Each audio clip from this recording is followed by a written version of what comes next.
আমার দরকার নেই। ন্যাকামো, এ বিয়ে আমি মানি না, বিয়ে মানি না। একটা বিধবাকে বিয়ে করে আনলো, এত মেয়ে থাকতে একটা বিধবাকে বিয়ে করে আনলো।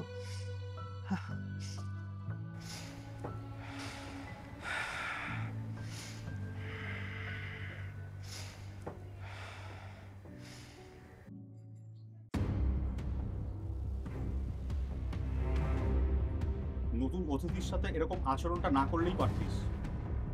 তুই আর কাউকে পেলি না বিয়ে করে আনার জন্য? মানেটা কি? শেষমেশ তুই একটা বিধবাকে বিয়ে করলি। You don't have any taste. শেষমেশ একটা বিধবাকে বিয়ে করলি। তার সমস্যাটা কি?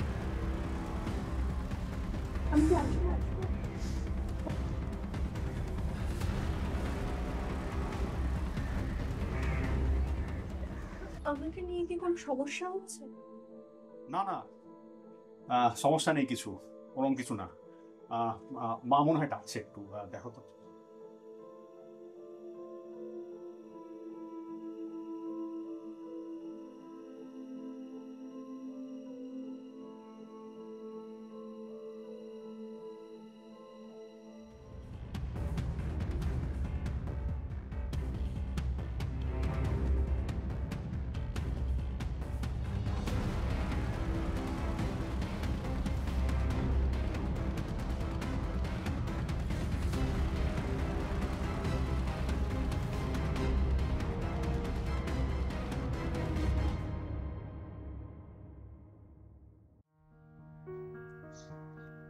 আজ সকালে ভাই যেটা করলো ওটাকে ঠিক করলো বাবা?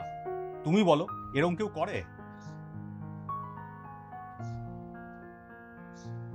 ঠিক আছে, টেক ইট ইজি, জবাবে নাও না, এমন কোনো ইয়ে নেই, যা হওয়ার ইয়ে হয়েছে। দাদাকে যেভাবে বললি এটা ঠিক হয়নি বাবা, এ কথা বলে না দাদাকে। তুই এটা কেন বললি দাদাকে? এভাবে বলে কি? তুমি বুঝতে পারছো না কি করেছে দাদা? তুমি বুঝতে পারছো? একটা বিধবাকে বিয়ে করে এনেছে, এরকম কেউ করে? এটা অপসংস্কৃতিক কাজ, এটা একটা। অপসংস্কৃতি মানে? রামমোহনের সময় থেকে চলে আসছে। অপসংস্কৃতি কোথায় পেলি তুই? তুই কিন্তু ভুলে যাস না, তোকেও কিন্তু আমি কি? বল বল বল বল বল বল বল, আমি কি? আরে কমপ্লিট কর কথাটা। আমি কি?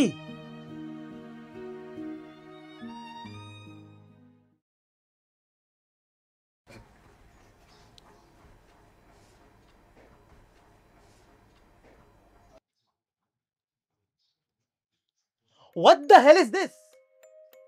আমার অনুমতি ছাড়া আমার বিছানায় হাত দিতে কে বলেছেন আপনাকে? জানেন না এটা আমার বিছানা? সরি, আমি বুঝতে পারিনি এরকম রিঅ্যাক্ট করবে। কি হয়েছে? কি হয়েছে এখানে? দাদা, তুই তোর বউকে ভালো করে বোঝা, আমার বিছানায় যেন আমার অনুমতি ছাড়া কেউ হাত না দেয়। তুই ভালো করে তোর বউকে বোঝা।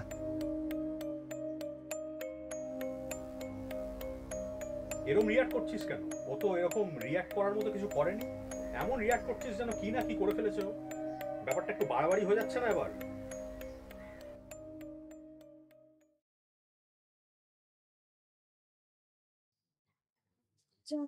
আপনি কেন আমায় বিরক্ত করছেন বলুন তো? আপনার এই মুখমণ্ডলীটাই না আমার একদম পছন্দ নয়। এত রাগ ভালো নয়, সেটা জানেন তো?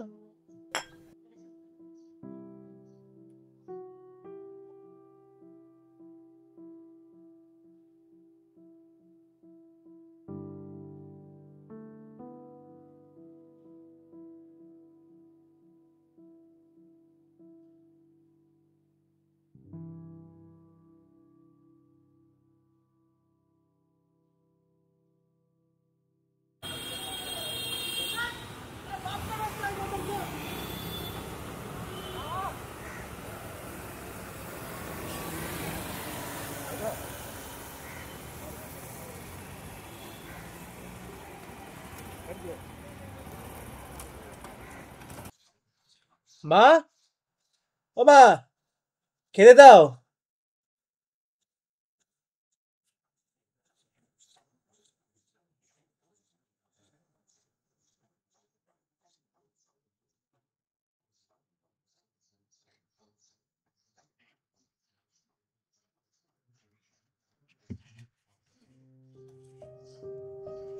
দাদা, আমি উঠলাম। আরে কোথায় যাচ্ছিস? ওই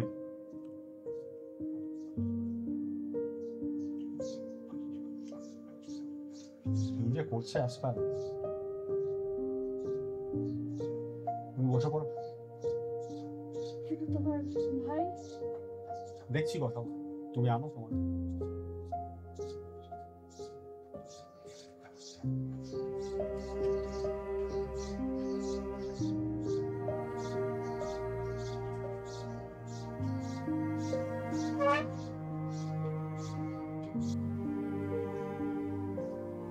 কিরে, খাবার নিয়ে এভাবে চলে আসলি এখানে? খাবারটা মা দিতে পারলো না, ওকেই খাবারটা দিতে হবে। তো কি হয়েছে ও দিলে? দেখ, আমার না এসব একদম ভালো লাগছে না, আমার এগুলো একদম পছন্দ নয়। কি হয়েছে ও দিলে? খাবার তো খাবার, চল খেয়ে নেবো বসে। আমরা যেভাবে খাই একসাথে সেভাবেই খাবো। এভাবে খারাপ দেখা, তুই অন্য রুমে চলে আসবি নিয়ে।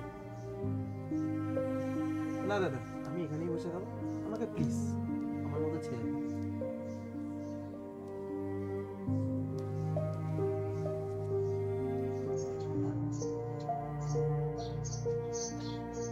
খেয়ে নাও, বুঝলে? খাওয়া শুরু করে দাও। ও খাক ও রুমে, লাভ হলো না বলে শুরু করে দাও।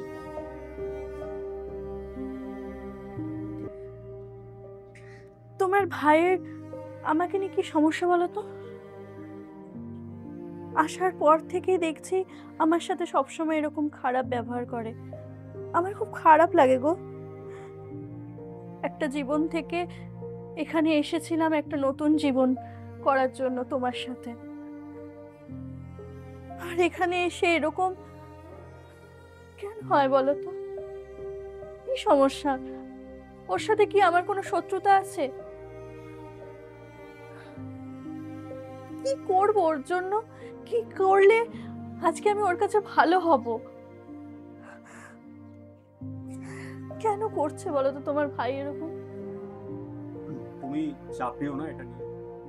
ওকে বুঝিয়েছি আমি, আমি চেষ্টা করে যাচ্ছি, আবার বোঝাবো ওকে। কিছু একটা হয়েছে হয়তো ওর, খুলে বলছে না কিছু। আমি আরেকবার ওর সাথে কথা বলবো, হয়তো খুলে বলবে। আচ্ছা, সেদিনকে তুমি কি বলতে গিয়ে থেমে গেলে বলো তো? আচ্ছা, ওই ব্যাপারটা আসলে তোমাকে একটা কথা বলা হয়নি। সেটা হচ্ছে, ও আমার নিজের ভাই না, ও হচ্ছে দত্তক নেওয়া ভাই। আমার মা বাবা যবে থেকে ওকে এই বাড়িতে এনেছে, সেই ছোটবেলায়, তারপর থেকে ওকে আমরা নিজেদের মতোই বড় করেছি।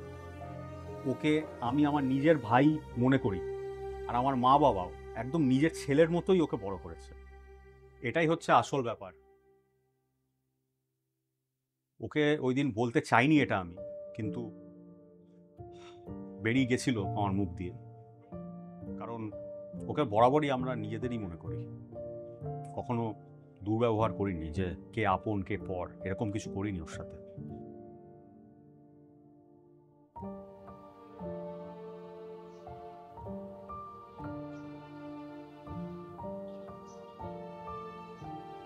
ভাই, তোর সাথে একটা কথা ছিল। ছাড় না, আমি জানি তুই কি বলবি, বাদ দে, চল অন্য কিছু বিষয়ে কথা বলি। সেটা না, তুই কথাটা শোন, কি বলতে চাইছি। তুই আমার অ্যাডপশনের কথাটা ওই সদ্য আসা অতিথিটাকে তুই বলে দিলি? এত একটা গোপন কথা তুই বলে দিলি?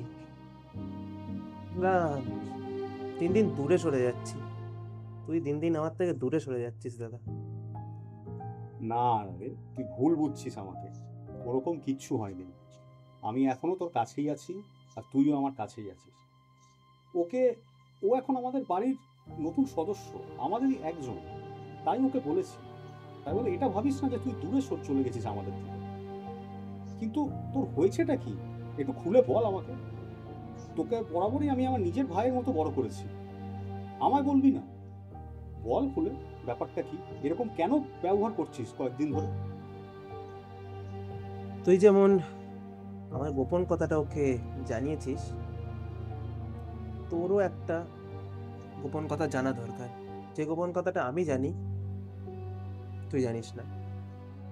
যেই মেয়েটাকে তুই বিয়ে করে ঘরে তুলে এনেছিস, তাকে আমি আগে থাকতেই চিনি। মানে?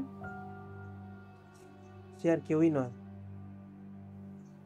সে আমার রক্তের সম্পর্ক হয়, রক্তের সম্পর্কের দিক। কি?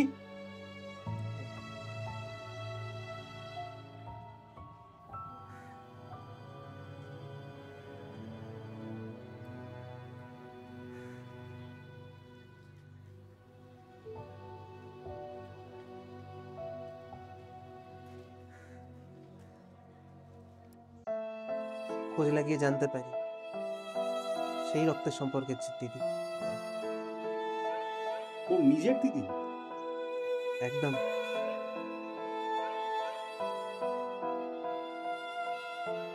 আগে তো বলিসনি আমায়। কি বলবো বল,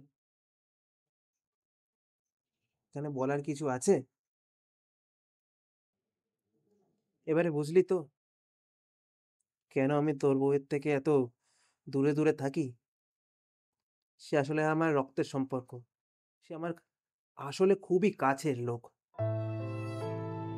ওর প্রতি আমার আলাদাই অভিমান আছে, যেই কারণে আমাকে ওর থেকে দূরে দূরে সরে থাকতে হয়। এত অভিমান কিসে? যদি ও তো নিজের দিদি হয় তাহলে এত অভিমান কেন? তোর তো খুশি হওয়ার কথা যে নিজের কেউ তোর বাড়িতে আসলো। তুই বুঝতে পারছিস না, দিদি হয়ে আমার খুশি হওয়ার কথা, কিন্তু আমাকে অ্যাডপ্ট করেছে তোর বাবা মা এই কারণে, আমার আসল বাবা মা যে, তারা আমাকে ছেড়ে দেয়। তারা আমাকে কোথাও রেখে চলে যায়, কারণ কি তারা ভরণ পোষণ করতে পারবে না বলে আমাকে। আর ওকে ওকে ছাড়েনি একমাত্র একটা কারণে, লোক লজ্জার ভয়। ও ওই নিজের মা বাবার আদরটা পেলো, যত্নটা পেলো, আর আমি পেলাম না নিজের মা বাবা। আমাকে অলওয়েজ অ্যাডপ্টেড হয়েই থাকতে হলো। আমার অভিমান হবে না? কার হবে?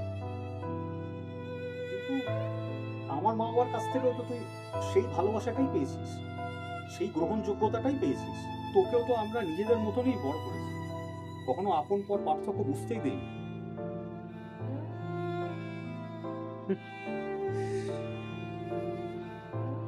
রক্ত কথা বলে দাদা, রক্ত। তাহলে এবার তুই কি ওকে মেনে নিবি না? এভাবেই চলতে থাকবে আমাদের সব? না দাদা, একটু সময় দাও, আমাকে একটু সময় দাও। আমি দেখি আমার তরফ থেকে আমি কি করতে পারি।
হ্যালো,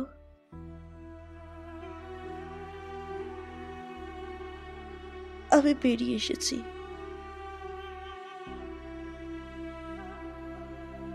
আমার ভালো লাগছে না। ওই বাড়িতে আমার আর ভালো লাগছে না।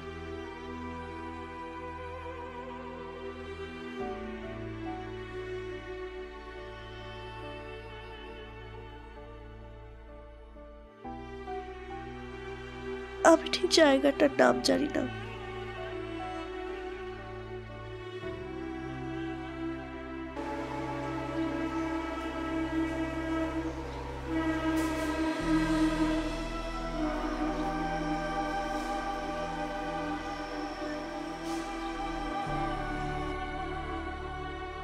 বাড়ির থেকে বেরিয়ে এলে?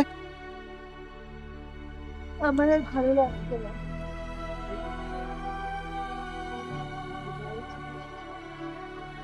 সরি দিদি।